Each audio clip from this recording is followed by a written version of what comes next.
په هرات ولایت کې یو او راغلی یو د ارګ هرات ته یا کلای اختیارالدین ته 2700 کاله کېږي دغه کلا په هرات ولایت کې جوړه شوې ده، خو د ځینو طبیعي پیښو او په بېلابېلو واکمنیو کې هر سل کاله وروسته بیا رغول شوې ده. تقریبا تر اوسه پورې دلته چې 500 آثار موجود دي. حالی 600 تا جدیداً 100 اثر که اضافه شده، 600 اثر تاریخی از بین 3500 اثر تاریخی به نمایش گذاشته شده.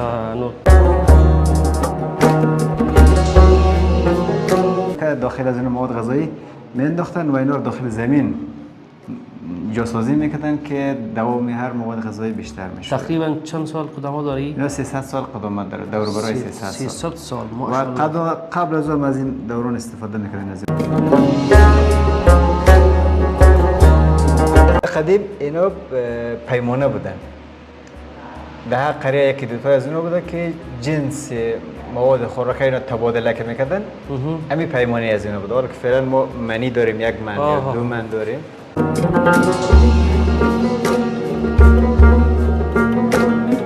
یو 150 کاله تاریخي قدامت لري. د امیر شیر علي خان د واکمنۍ دي. آثارای د کارخانه حربی کابل تولید نشده از اینا.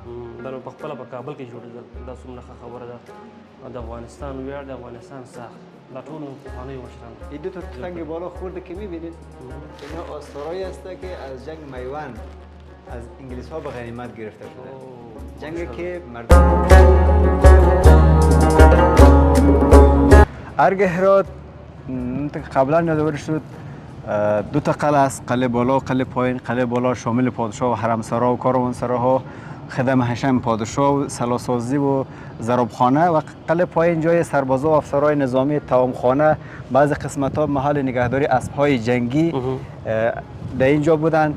قسمت بالا برج ها هست که بعضی برج ها فقط از داخل خانه شخصی پادشاه راه داشته که اینا برای نگهداری و حفاظت پادشاه بوده. و قسمت های بلندترین برج قلعه برج تیموری است که آثار و سبک معماری دوره تیموری ها اونجا دغه ځینې برخې د طبیعي آفتونو له امله، بارانونو له امله، ترڅنګ زلزلو له امله وي بعضې وخت چې د خرابه شوي وي. اوس ترمیم چارې څنګه بېرته روانې دي؟ جوړېږي نه جوړېږي؟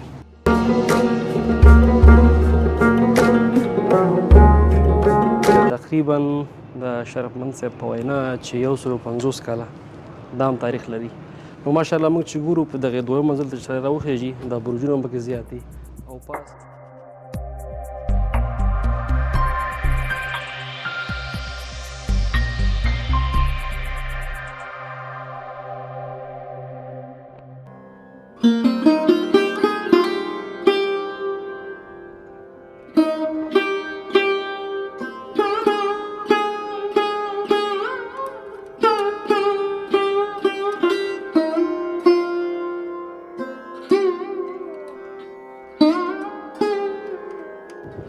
د همیشه بهار افغانستان ډیرو درنو او زیاتو خوږو لیدونکو یو ځل بیا زما سلامونه د هرات له ښایسته او تاریخي ښار څخه ومنئ. په هرات ولایت کې یو راغلی یو د ارګ هرات ته یا کلای اختیارالدین ته. دا چې هرات ولایت د تاریخ له نګاه نه یو ستر او غني ولایت دی چې ماشاءالله تاریخي اثار پکې ډېر زیات دي، چې یو له هغوی څخه د اختیارالدین کلا یا د هرات ارګ دی چې تقریبا ډېر زیات کلونه کېږي دا په هرات ولایت کې موقعیت لري.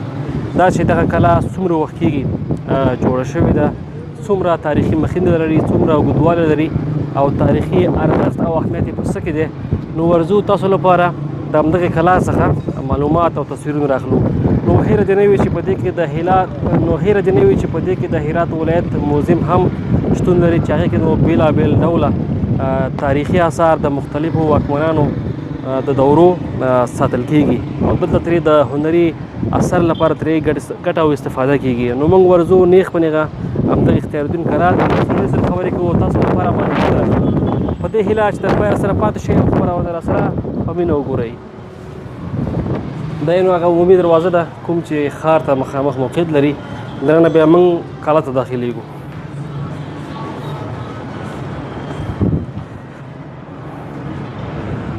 نو ورځو پیل کې به په موزیم کې تاسو لپاره معلومات د مسؤل کس څخه ترلاسه کړو، بیا به وروسته په کلا کې وګرځو.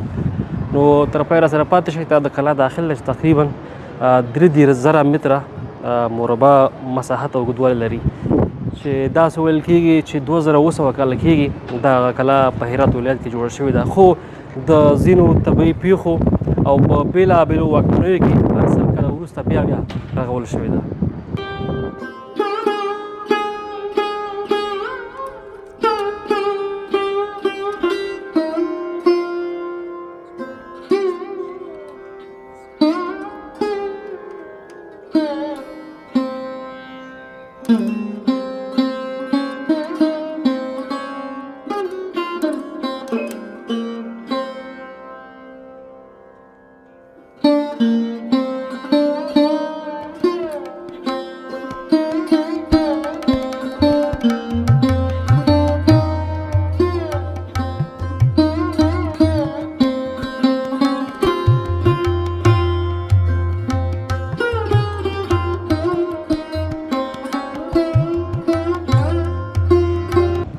بیا هم ستړي مو شهر کلی ښه راغلاست درنو لیدونکو. د هرات پارک یا اختیار الدین په کلا کې یو. دلته نو په دې کلا کې دننه د افغانستان په سطحه باندې یو ستر موزیم هم موقعیت لري چې د هرات لپاره د تاریخ یوه ستره برخه ګڼل کېږي. دا چې په موزیم کې څه شته دی او څومره قدیمي اثار پکې چې دی موجود دي، څومره وخت کېږي دا جوړ شوی دی. دلته نو په موزیم کې ما سره د دې ځای مسؤل ولاړ دی، معلومات به هم انشاءالله ترې ناخلو. تر څنګ مې تاسو لپاره هغه اثرات هم دروښیي کوم چې د مختلفو تمدنونو او پیړیو څخه په دغه موزیم کې ساتل شوي دي. پیل کې به ده سره هرکلی وکړو. السلام علیکم. سلام شي. سلام علیکم. خیلی خوش اومدین. بخیر سلامتین. ډیره مننه. تاسو ښه انشاءالله چارې بخیر دي؟ شکر دی خدای.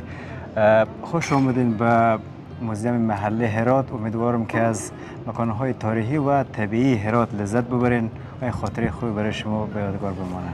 ډیره زیاته مننه. خوشحاله او سلامت اوسئ. پیل کې درته نوم واخله تر څو زموږ لیدونکي دې وپېژني. ستاسو نوم؟ محمد یاسر شرفمند هستم، عضو مسلکی موزیم محلی هرات. شرفمند صاحب، نو ورځو انشاءالله دننه موزیم ته هیوادوالو ته به چې دا موزیم معرفي کړو. صحیح ده؟ راځئ. بفرمایید.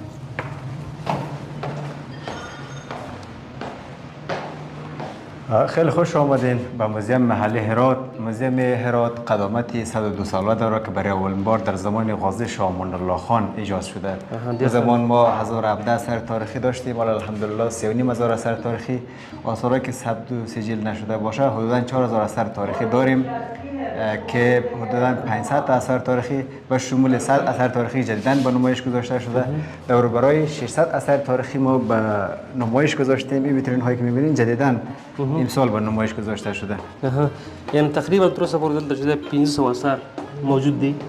حالی 600 تا جدیداً 100 اثر که اضافه شده، 600 اثر تاریخی از بین 3,500 اثر تاریخی به نمایش گذاشته شده. نو لیدونکو تر اوسه پورې دلته چې تر 600 پورې اثرات شته د مختلفو واکمنیو د پیړیو څخه دلته ماشاءالله شته دی. که دا راته ووایي چې دا د کومې دورې څخه دی؟ در موزیم هرات 4 سالن داره که سالن اول، دوم، سوم، چهارم. این سالن اول که می‌بینید ممکنه یک شکستگی دیوار، شکستگی سفالی رو می‌بینید. اینا هر کدام از اینا یک دوره تاریخی رو نشان میده. دهه 80 روی هرات شناسی تحقیق شد. اصل سوالی بود که خود هرات چقدر قدامت داره. اولین بنایی که در هرات ساخته شده کدوم بنا بوده. به هر حال 5 جای هرات خیلی تاریخی است. هر هرات خپل هم د اختیار الدین کلا چې ورته وایي، همدا چې د تاریخي ځایونه دي. و شهر کهنه هرات، حوض چارسو، بازار سرپوشیده. این قسمت ها در جریان تحقیق کردن که کدام قسمت اولین بخش بوده که هرات ساخته شده و او چقدر قدامت داره. نتیجه تحقیق همی شد. بعد از اینکه مناره‌ها رو تحقیق کردن، ارگ هرات تحقیق کردن، مسجد جامع بزرگ هرات، گازرگاه شریف و شهر قدیم هرات. و نتیجه تحقیق همی شد که ارگ هرات اولین بنای است که به هرات ساخته شده. بالای همین تپه‌ای که 20 متر از زمین بالاتر است. دې ته کله اشاره وکړئ چې دا د کومې واکمنیو څخه دلته پاتې دي او څومره وخت دې کېږي؟ از بین مکانهای تاریخی که تحقیق صورت گرفته، آثارهایی که به دست اومده ما در سالن اول گذاشتیم. چون در سالن اول آثارهای مختلف است. چون نتیجه تحقیق هم مکانهایی است که صورت گرفته. که ټوله کې داسې په لنډو کې یادور شي څومره وخت کېږي د موزیم په هرات ښار کې جوړ شوی دی؟ ټوټل څومره کلونه کېږي؟ د مجموع چقدر وخت میشه این موزیم در ولایت هرات جور شده است در مجموع؟ امتا که یادآوری صورت بگیره دوباره 102 سال میشه و دوره غازی امان الله خان بعد از موزیم کابل موزیم هرات دومین موزیم است در سطح افغانستان ایجاد شده، هم به لحاظ کیفیت و تعداد آثار، هم به لحاظی که قدامت در سطح افغانستان بعد از موزیم کابل است. غازی امان الله خان د واکمنۍ څخه وروسته د کابل څخه وروسته دا دوهم ملي او ستر موزیم دی چې په هرات ښار کې جوړ شوی دی. تقریبا سل یا الا یو سل دوه کلونه کېږي چې دغه موزیم جوړ شوی دی چې د کیفیت او هغه اثارو د نظره ماشاءالله دا هم په هېواد کې یو ستر فرهنګي ارزښت.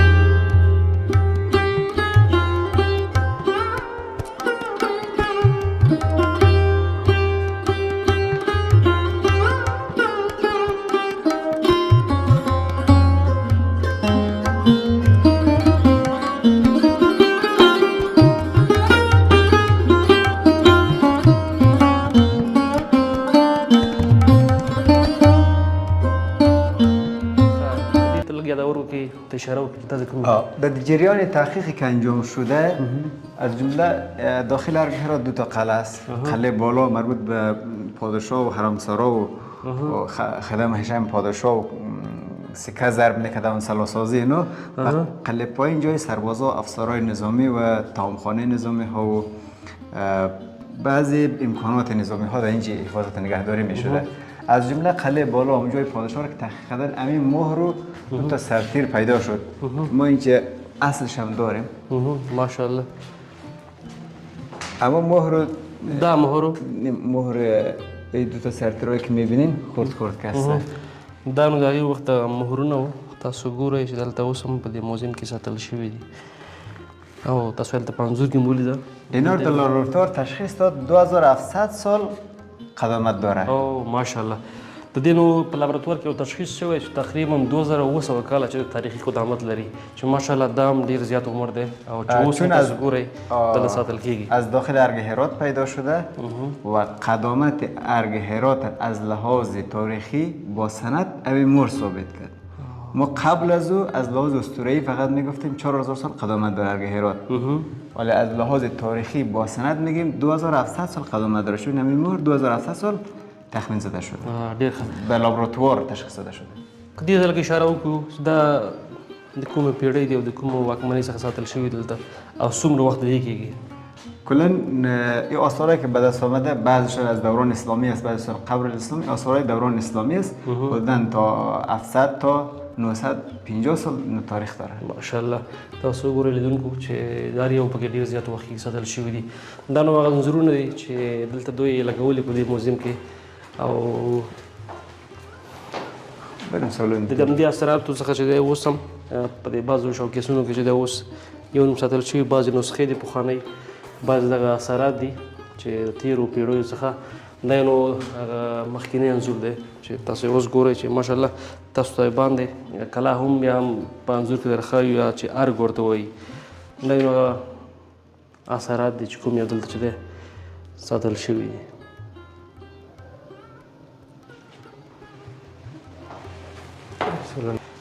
راځه شاید ونیسه زما خلاص شه ځه. رحمان صاحب اگه بگویید یا کدام دوره است و چه وقت میشه در این موزیم؟ آثار دوران اسلامی است و سبک کارش هم اسلامی است. برای نگهداری مواد غذایی که مواد غذایی استقامتش بیشتر شود، دوامش بیشتر شود، از اینو استفاده میکنه. داخل از این مواد غذایی مینداختن و اینا رو داخل زمین جاسازی میکردن که دوام هر مواد غذایی بیشتر میشه. تقریبا چند سال قدامت داری؟ اینا 300 سال قدامت داره. دور برای 300 سال. 300 سال و قبل از اون از این دوران استفاده میکردن از این آثار. یا از دوره تیمور است یا پیش؟ بعد از دوره اعتماد داره ما رو به دوره احمد شاه بابایی طرف. احمد شاه بابا طرف نه وروسته.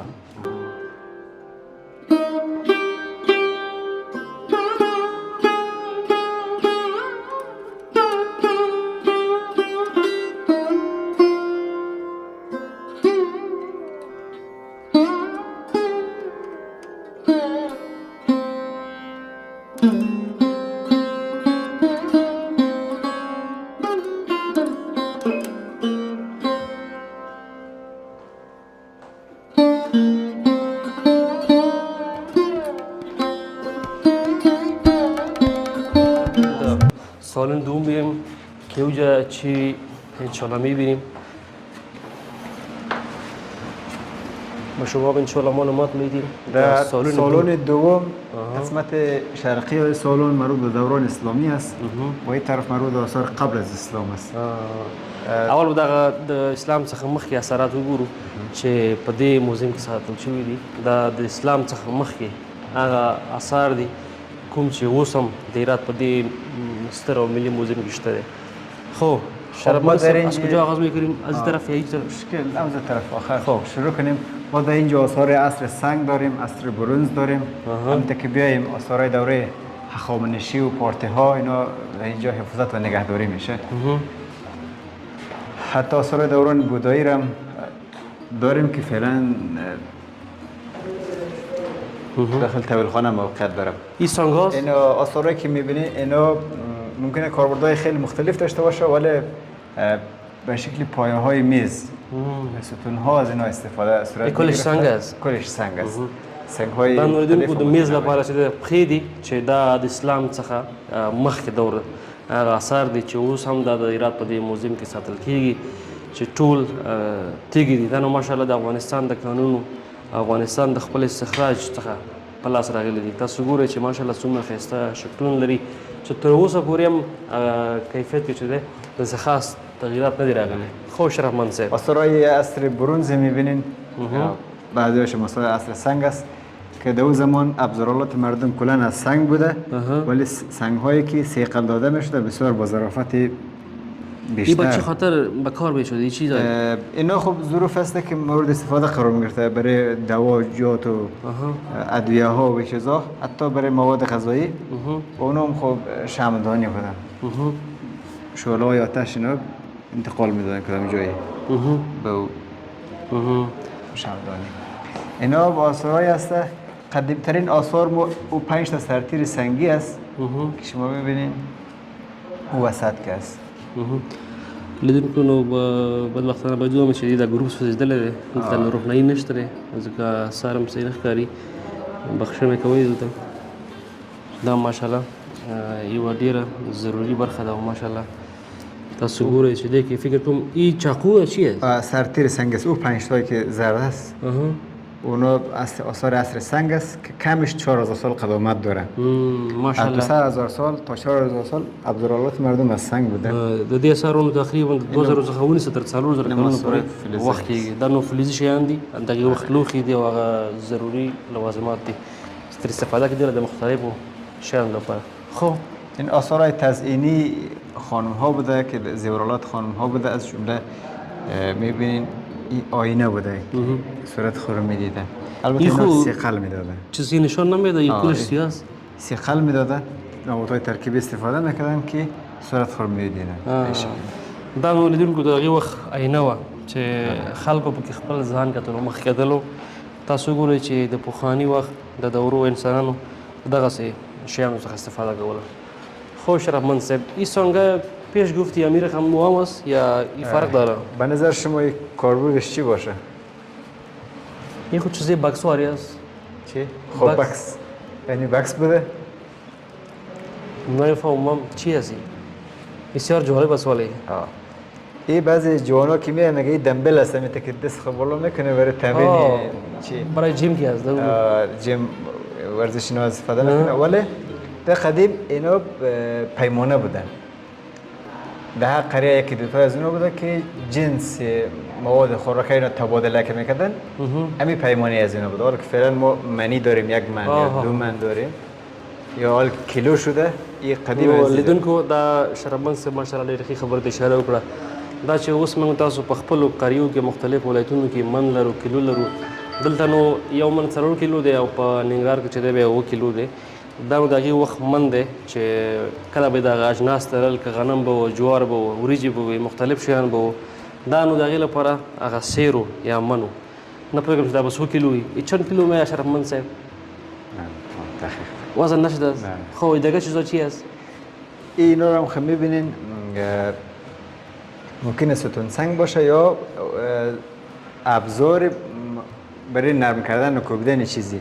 از جمله ما این سنگ داریم که در هرات تا 100 سال پیش کارخانه تولید چرم بوده و ای که بعدا چرمای مصنوعی آمده، دستگاه اینا آمده، چرمی کارخانه ها کم کم کمرنگ شده. از این سنگا ابزار آلاتی بودن که رنگ تولید میکردن. پوست انار، پوست مالته، جوز اینا را امیت آونگای سنگی کلان داشته و اینا هم دسته داشته بالا سر خود، دستش این رقم میگرفته. پوست آونگ مالته و انار چیزا ریت نرم میکرده، بازی پوستا را رنگ تولید میکرده. رنگ چرما را رنگ میکرده.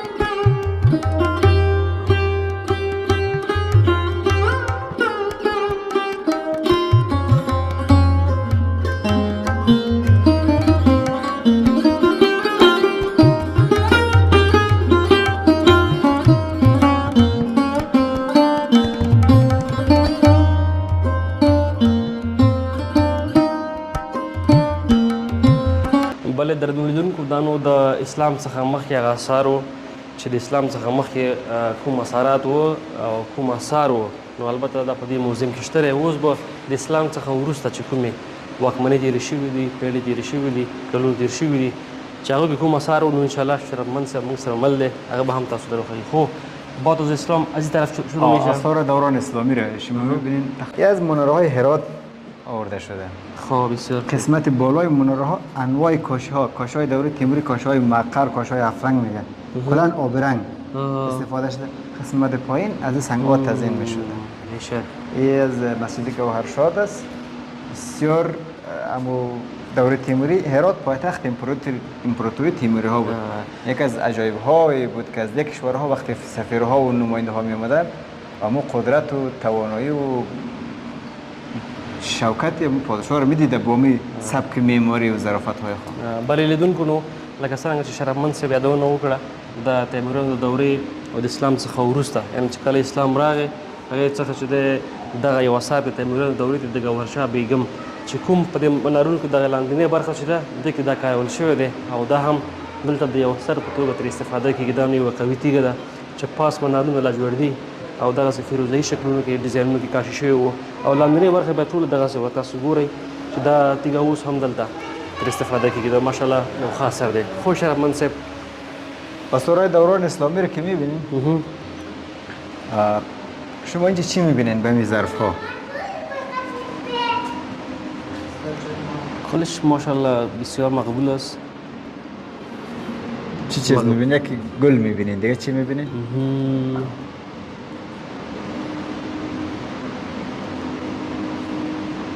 نمیفهمم والا، کلش جالب است. چی میبینید؟ یک چیز بگو. چی آهو نیست؟ یک آهو میبینید. خب برگ درخت میبینید. اوی گل است؟ آره گل است، تزیینات گلی. به هر حال آثار دوران اسلامی است، آثار دوره غزنوی 100 تا 950 سال قدامت داره. این رو برمون میفهمونه که مسلمان ها معمولا زیبایی نگر بودن، گرایش زیبایی داشتن، آرامش درون قدیم بیشتر بودن. ما هم الحمدلله هست. وقتی آدم در طبیعت میره برگ گل و گیاه و طبیعت و حیوانات جنگل رو میبینن، امرو یک شادابی و آرامش و نشاط خاصی در خود میگیرن. مردم هم اونمو زیبایی طبیعت رو میآوردن روی ظروف خود، روی در کل نقاشی روی نقش نگار خانه خود، زیبایی رو داخل خانه خود میآوردن. شرفمند صاحب عزیز، در اون وقت تکنولوژی نبود، ماشینا نبود، چه رقم دیزاین جور میکردن؟ بر ما خب بسیار جالب متفاوت است. یکی از عجایب هایی که مردم به آثار قدیمی روی میارن و میبینن برش عجیب است که تکنولوژی نبوده چطور با این ظرافت کار شده. برای خیلی اصلا این چی نداره، چون پنهان است، ابهام است، برای جذاب است. کس خبر نداره که چی کار میکردن. ما داریم امی ظرافت، امی گل برگیا طبیعت روی صفال هم کار میکردن، روی فلز هم میآوردن. روی فلز ماشاءالله. ببینید شما فلزان با اون ظرافت، با اون نقش و نگاری، با اون زیبایی و جذابیت. روی سنگ هم که شما دیدین، روی سنگ هم اون جذابیت میآوردن. نو واقعا درنو لیدونکو ډیره زیاته جالب ده، ځکه هغه وخت تکنالوژي نو وسایل ډیر زیات کم و، خو ماشاءالله بیا هم پخوانیو مشرانو نقاشانو ماشاءالله دومره خواري کړې ده، دومره محنت یې ویستلی دی او داسې آثار جوړ کړي دي چې اوس هم ترې د یو قدیمي اثار په توګه استفاده کېږي. نو واقعا دا د هغوی په محنت باندې په غوره دانش باندې چې د دلالت کوي ماشاءالله. دا نو یو نیک عمل دی او ماشاءالله هر څوک دا نشي کولی او یو ستره وړتیا ده. تاسو دغه ډیزاین وګورئ، دغه شکل وګورئ، دغه لوښی وګورئ چې ماشاءالله څومره په زړه پورې دی. شرفمند صاحب، یه از کدام دوره است؟ جگز چی است؟ گړز؟ نه، آثار دوره غزنوی است. این ظرفی است که داخل از این آب تهیه می شده و بعضی نقش و نگار کلمات جملات مثبت هم رویش نوشته شده که در قدیم یا آیات قرآن شریف چیزا روی ظرف نوشته میشد، داخل ظرف از آب می نوشیدن من باب تبرک وسیله استفاده. نو بل لیدونکو ماشاءالله په موزیم کې شیان سخت زیات دي. تاسو لپاره موږ هغه مهم شیان راواخلو کوم چې ډېر زیاته مخینه لري او ډېر زیات مشهور دي.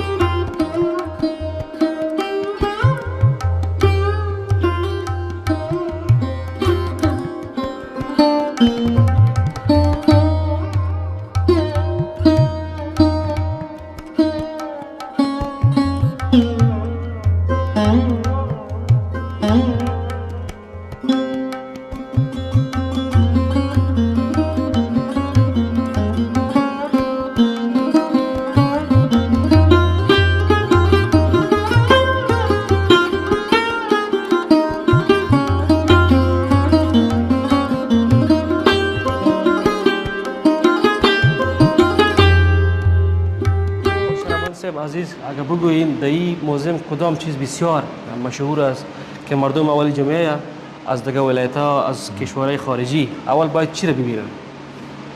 به هر حال سلیقه ها مختلف است. ما در اینجا از دوره‌های مختلف آثار داریم. از جمله یکیش خامه قبرنامه شیب قبر می‌بینیم. خیلی می اینجا فاتحه می‌خونن، میگن این قبر ممکنه یک قبر اختیارالدین بوده باشه یا که نسبت‌های خاصی میده که قبر نیست اینجا. کاشی‌های قبر از خواجه محمد غازی، یک فرمانده نظامی از دوره سلجوقی هاست. 900 تا 950 سال قدامت داره. از زندگان غوریان آورده شده، اینجا انتقال داده شده و هم به لحاظ سبک معماری و هم به لحاظ فرهنگی خیلی برای ما اهمیت داره. تنها کاشی‌هایی است، یک کمی دیگه در مسجد جامع هم هست، تنها کاشی‌هایی است که از دوره سلجوقی ها باقی مانده. یعنی اون سبک معماری 950 سال خیلی کم ما داریم که مانده باشه از دوران قدیم. هم به لحاظ فرهنگی خیلی اهمیت داره. در قدیم کسانی که از دین و مردم و نوامیس ملی و از کشور دفاع می‌کردند یا دانشمند خیلی حاذق بوده، به هر حال چی شهید میشد چی فوت میکرد قبرش تزیین میشده که شما میبینید این نمونهش است.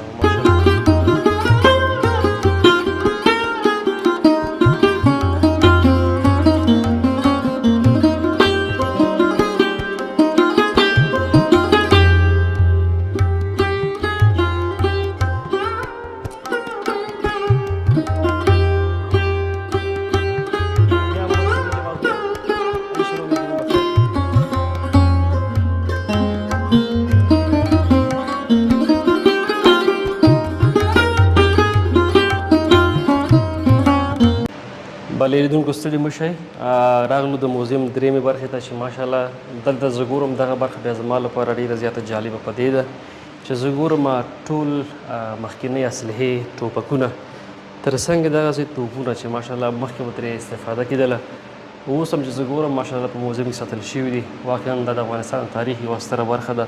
تاسو ګورئ په بېلابېلو شکلونو، ډیزاینونو باندې. اوس که موږ تاسو د اسلحې وګورو ډېرې وروسته بلې چې دی وړې کېږي، خو پخوانیو مشرانو او د دې جوړونکو ماشاءالله په دغه شکلونه جوړول. خب شرفمند صاحب محترم، این از کدام دور است؟ درسته. فرق میکنه یا کلش دیگه جور شده است؟ فرق میکنه کمی. البته قبلا گفتیم که از جذابیت‌های موزیم بگین. بعضی وقتا براجین ما تو رو هم از یک سر دیگه سالن هم نمی‌بینیم. یک دفعه میگن کمی تفنگا کجاست؟ برایش همین تفنگا خیلی جذاب است. خیلی. و بعضی سالن اول می‌بینم میگه کجای تفنگای شما کدام چیزی دیگه چی داره؟ یکی از جذابیت‌های موزیم همین تفنگاست که اینا خوشبخت ساخت خود افغانستان است. ماشاءالله. بعضی وقتا افغانستان زان تجربه کردی مید این افغان. میدن مید این افغانستان. افغان. یکی از چیزهایی که به اینجا استفاده شده سبک کار اسلامی به کار رفته. تزیینات، تذهیب ها یا مینیاتوری اسلامی به کار رفته. که سبک کار سبک اسلامی است. هر جای دیدین معمولا این سبک اسلامی است که میبینید.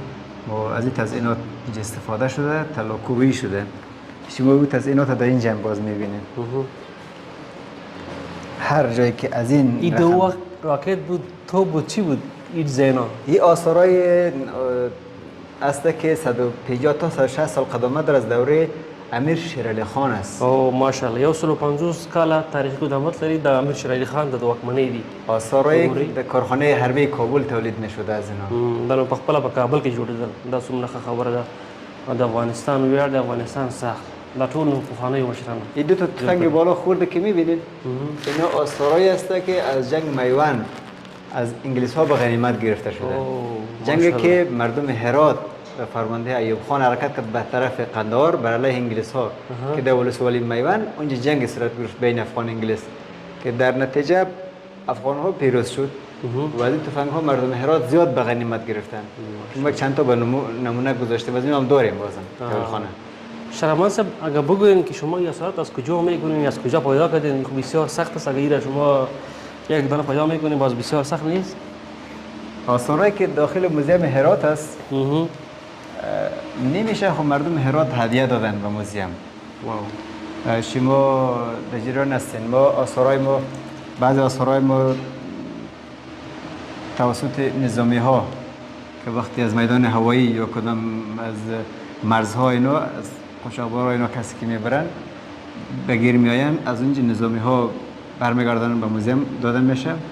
بعضیا خانه های خود که چپه میکنه، خانه های قدیمی که ارشان ممنوع است. به هر حال کدام جای کندکاری صورت میگیره یا زمین شوخ میزنه قلب میکنه. بعضی آثارا پیدا میشه. او آثارا با موزیم انتقال پیدا میکنن. اطلاعات فرهنگ هم بعضی جاها ترمیم میکنه، کدام مکانهای تاریخی ترمیم میکنه، کدام جای کاوش انجام میدن، از اونجا آثار که پیدا میشه به موزیم انتقال پیدا میکنه. ولی جالبی است که بخش عمده آثار موزیم هرات توسط خود مردم هرات جمع شده.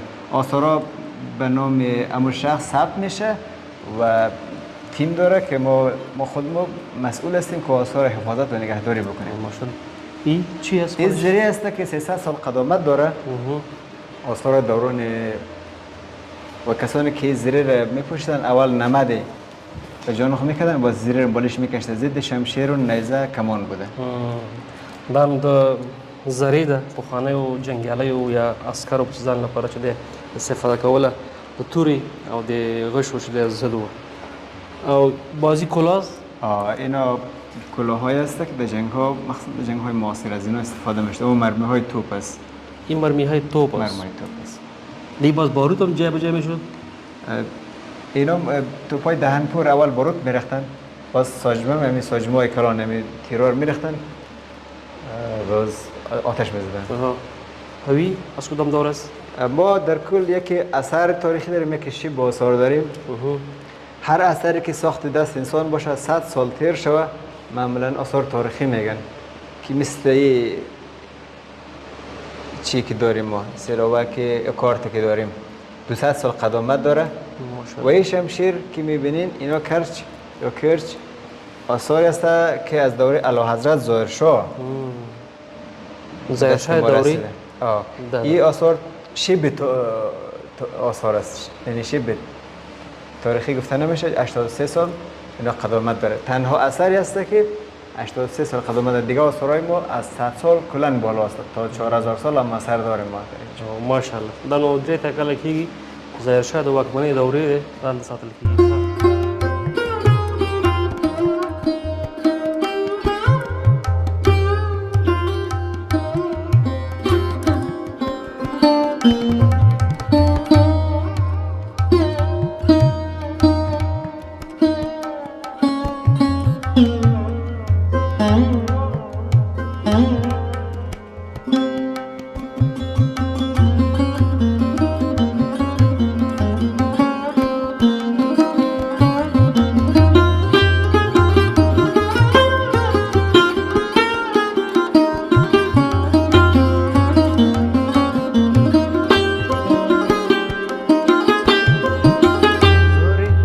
ابزاری هست برای جنگ مربوط به سربازان میشن.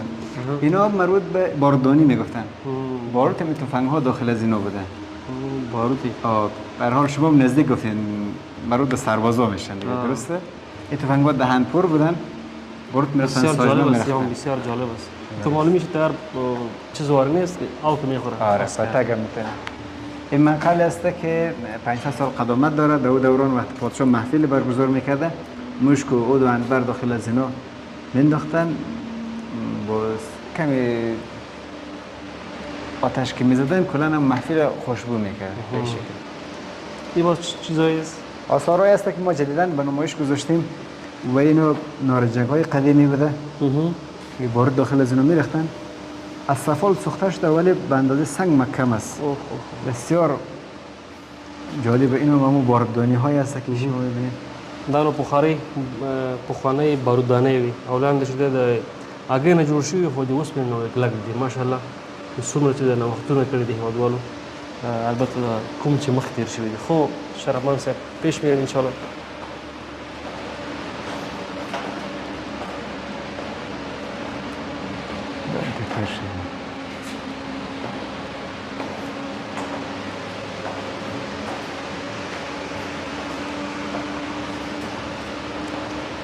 خب یو کدام نقشه است. این سنگ قبر استاد کمال الدین بهزاد است. کمال الدین بهزاد مصور و میناتور معروف دوران اسلامی دوره تیموری ها بوده که آثارایش امروز به دیگه کشورها پیدا میشن. ما از 12 موزه مشهور دنیا آثار استاد کمال الدین بهزاد جمع‌آوری شده. 2 تا نمایشگاه جور شده که از عجایب ها است. پیش میریم طرف چی است؟ اونجا آرشیو است. دا نوریدونکو د آرشیو برخه ده چې دلته نسخې بعضې ساتل شوي دي د مختلفو واکمنیو مخکې تیر شوي دي دغه د نسخو برخه ده. ښه اینجا آرشیف نسخه خطی مجموعه آثار دستنوشته دانشمندان و هنرمندان اسلامی است. ما در مجموع 300 اثر تاریخی شامل کتب، دستنوشته ها، قبولجات، فرامین دولتی رو داریم که فعلا همین تعداد به نمایش گذاشته شده. البته یک سالن دیگه هم هست که در اینجا نام کتاب، نام نویسنده، تاریخ کتاب نوشته شده. کلا در پشت کتاب ها ذکر شده. یک مشخصات خوبی برای این کتاب ها در نظر گرفته شده. دلته نو لیدونکو د نړۍ د اسلامي برخې د زیاتره لیکوالانو مشهورې نسخې ساتل شوي دي چې د مختلفو موزیمونو څخه دلته راوړل شوي دي او دلته ساتل کېږي. کتابونه هم شته دي، لیکوالان هم شته دي. تر څنګه هغه نسخې اوس هم ساتل شوي دي چې هغوی په لاسي شکل مخکې لیکل. ځکه مخکې ټکنالوژي نه وه او زیاتره نسخې به دغسې په لاسي شکل لیکل کېدلې. خو دلته اوس هم ترې د یو اثر په توګه استفاده کېږي. اینجا خلاص شد انشاءالله.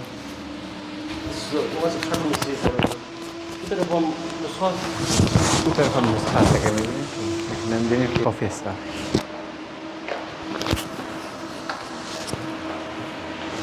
اینجا اخیری یک پیام که میدی پیام کتام بدی باز میرم برش به نظر ما ست پرسون میکنم که زه پښتو کې اتوم پښتو کې زفاسی کې ته د یو فرهنګي ارزښت لري باید هیوادوال ځوانان لوستي ځوانان کنه چې کوم یو مثلا محصلین دي د پوهنتون دي د مکتبونو دي باید راشي د خپلو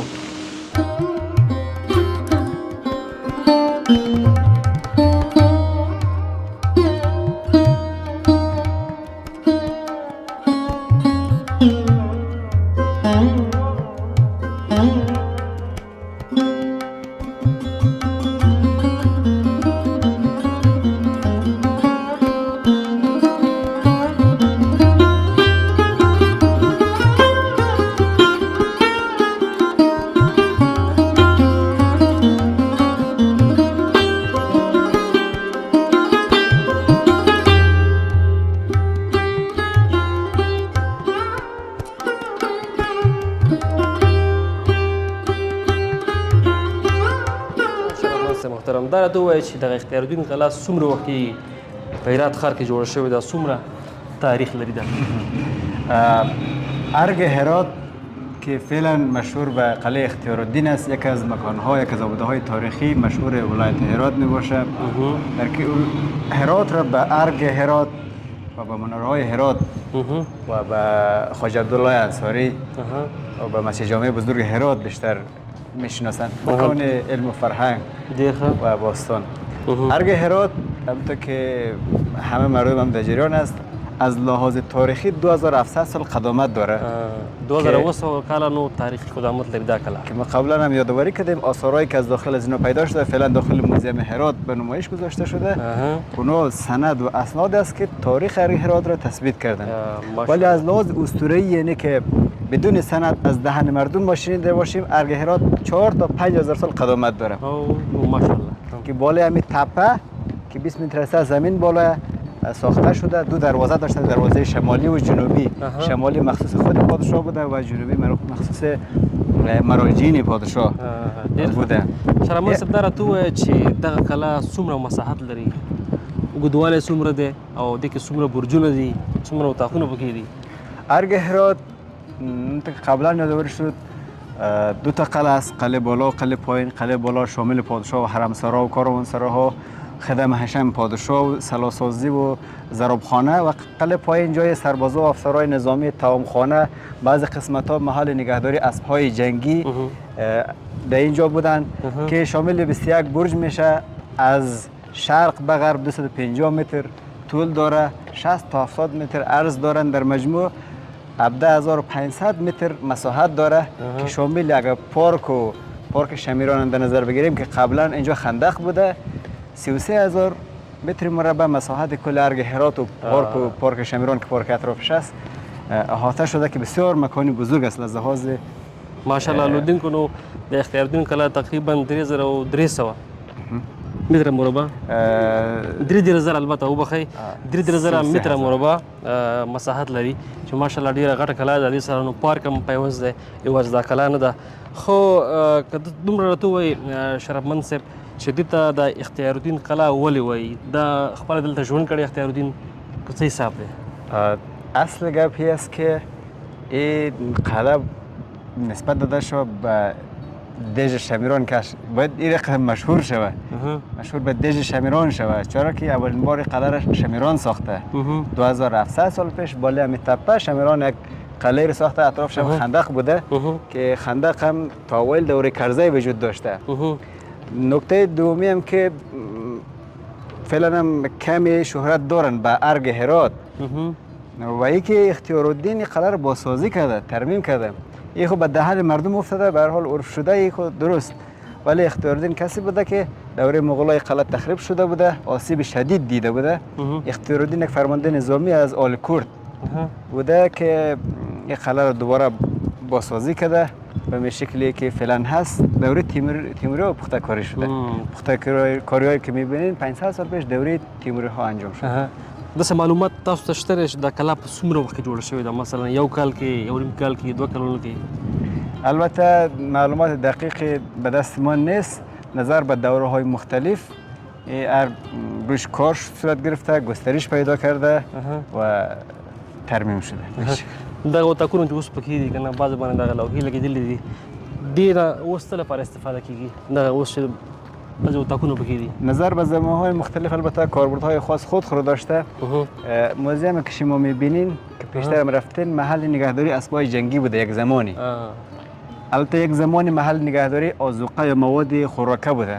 قسمت بالا بادخانه داشته، باد می آمدن داخل زیرزمینی های قسمت ها و زیرزمینی را سرد میکردن و مواد خوراک غذایی اینجا حفاظت و نگهداری میشده. نظر به روایت یک قسمت وسط که شما ببینید سالن ارتباطات است، یک زمان توامخانه نظامی ها بوده. یعنی لیدونکو دا بالکل مخکې چې دا یو نظامي کلا وه چې هغه دننه د موزیم کومه ساحه چې دا هلته به چې د جنګي اسپونه ساتل کېدل او دلته چې د توامخانه وه او دلته دې نه د پوځي قرارګاه په صفت باندې استفاده کېدله.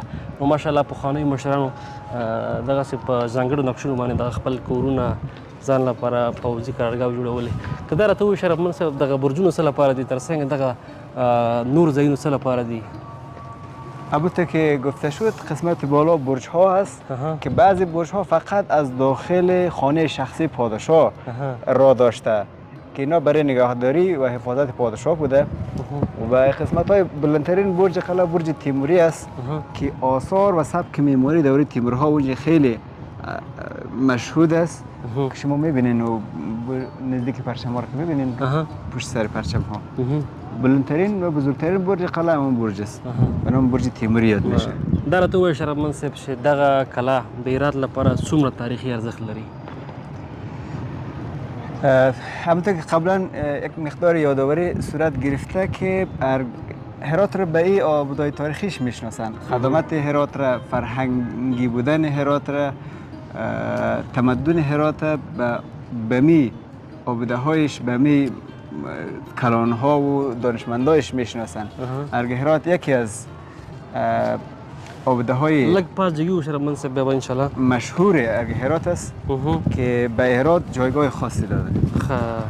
شرافمند صاحب دا راته ووایه چې ماشاءالله د هرات د تاریخي نګاه نه ډېر یو ستر او غني ولایت دی. ماشاءالله تاریخي برخې پکې ډېرې زیاتې دي.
چې دلته د کومو هیوادونو څخه سیلانیان راځي، ټوریسټان راځي او څومره لذت د دې ځای څخه اخلي، ځان سره څه بیرته وړي ستاسو په نظر؟ جدیداً بیشتر مراجع ممکن میایه بیشتر از آسیا است. قاره آسیا ما داریم از روسیه زیاد داشتیم، از چین، از کره، دیگه از سنگاپور داشتیم، از دی خو راځي مناسب که میاین یا آثارا رو که میبینن تعجب میکنن. این سبک معماری رو که میبینن بعضی دیوارهای ما 2 متر تا 2.5 متر عرض داره. میگن این چی رقم ساختن، این چی رقم بوده، تعجب میکنن. این کلونی قلعه رو که میبینن به هر حال به کلا این ارگ به افغانستان افتخار میآوره و به هرات که بیزن به توانمندی، به قدامت هرات، به قدامت افغانستان اینو میافزه. دا راته ووایه شرافمند صاحب چې دې دا نقشه خپل اختیاردوین کړې وه که نه کوم بل انجینر کړې وه، دا بعضې دغه ودانۍ داسې یو شکل باندې جوړې شوي دي چې دغه اوسني انجینر صاحبان ورته بیخي حیران پاتې کېږي چې دا ډیزاین څنګه شوی دی، نقشې څنګه چول شوې ده. موږ چې اوس ګورو دا موږ لپاره ماشاءالله بیخي جالب دی. بله، البته نظر به دوره‌های مختلف خود دانشمندان خاص خود داشتن. ما امروز دانشمندان امروز به فکر و به حیرتن که مثلا اهرام مصر چی رقم جور شده، چی انجینرایی بودن که چی رقم این همه سنگ‌های کلان را انتقال دادن، با وجودی که او زمان جرثقیل نبوده. به هر حال این قسمت ارگ هرات دانشمندای خود داشتن، مخصوصا دوره تیموری ها که دانشمند جمع میکردن، هر جای معمار قوی بودن، انجینر قوی بودن، میوردن جمع‌آوری میکردن، میوردن یک بنای تاریخی را ابداع میکردن. و این ارگ هرات یکی از عجایب‌هایی است که بدون شک خودش نشان میده که حتما بهترین انجینرها و معمارها در اینجا آمدن و این نقشه ها را کشیدن. ماشاءالله نو لیدونکو دغه اختیاردون کلا ماشاءالله ډیره زیاته پراخه ده او پاسه چې د ځانګړي دروازې هم دي، پخوانۍ دروازې پکې. نو تاسو دې څخه دغه لاندې قسمت وګورئ، ماشاءالله ډېر زیات په زړه پورې ښکاري او هغه د ودانۍ کومه ډیزاین چې دی، شکل چې دی، نو واقعا بیخي د زیات ستایلو وړ دی.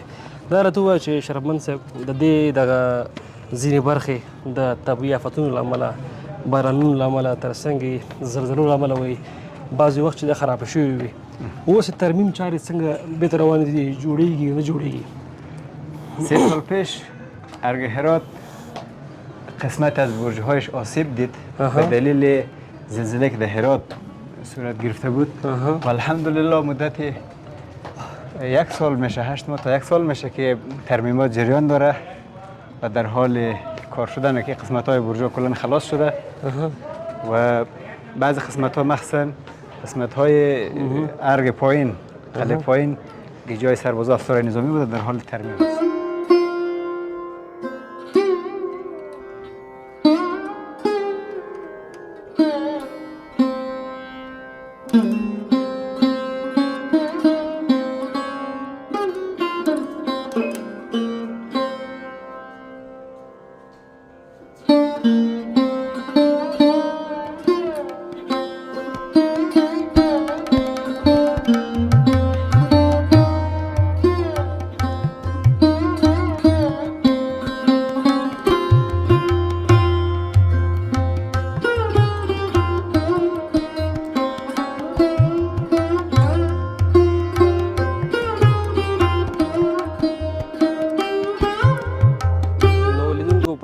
کلا کې دغه دروازه مې یو څه قدیمي ده تقریبا د شرفمند صاحب په وینا چې 150 کاله دا هم تاریخ لري نو ماشاءالله موږ چې ګورو په دغه دویم منزل ته چې راوخیږي دا برجونه هم پکې زیات دي او پاس پورته هم ډېر زیات لوړوالی لري شرفمند صاحب همداسې 150 کاله کېږي تاریخ دقیقش 160 سال میشه. خب 160 سال دوره است که نواسه احمدشاه بابای درانی نواسه احمدشاه بابا شاه محمود در اینجا حکم روایی داشته و این قوله از دروازه از دوره مانده یعنی فرزند تیمورشاه.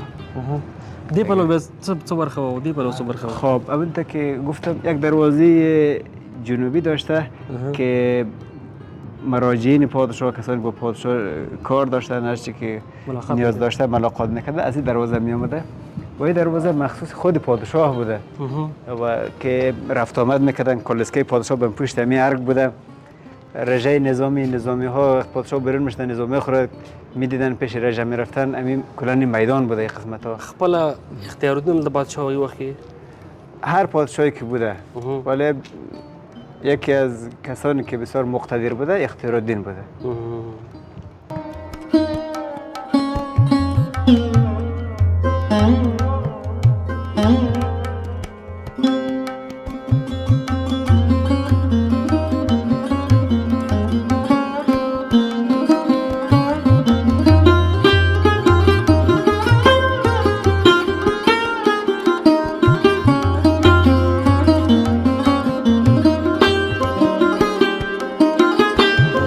دا و د دننه په اختیارالدین کلا کې یا چې د هرات ارګ ورته وایي هغه کې د ملي موزیم څخه زموږ معلومات چې شرفمند صاحب موږ سره مالو او تاسو ته یو معرفي کوي چې د مختلفو کلونو البته ډېرو زیاتو مخکې وختونو مختلف آثار دلته شامل دي چې دا درې برخې لري اول منزل د دویم منزل او دریم منزل دی نو شرفمند صاحب ډېره مننه خوشحاله اوسئ چې موږ ته معلومات راکړه که په وروسته کې څه پیام ورکړئ هېوادوالو ته ځوانانو ته همدا اوس ګوري.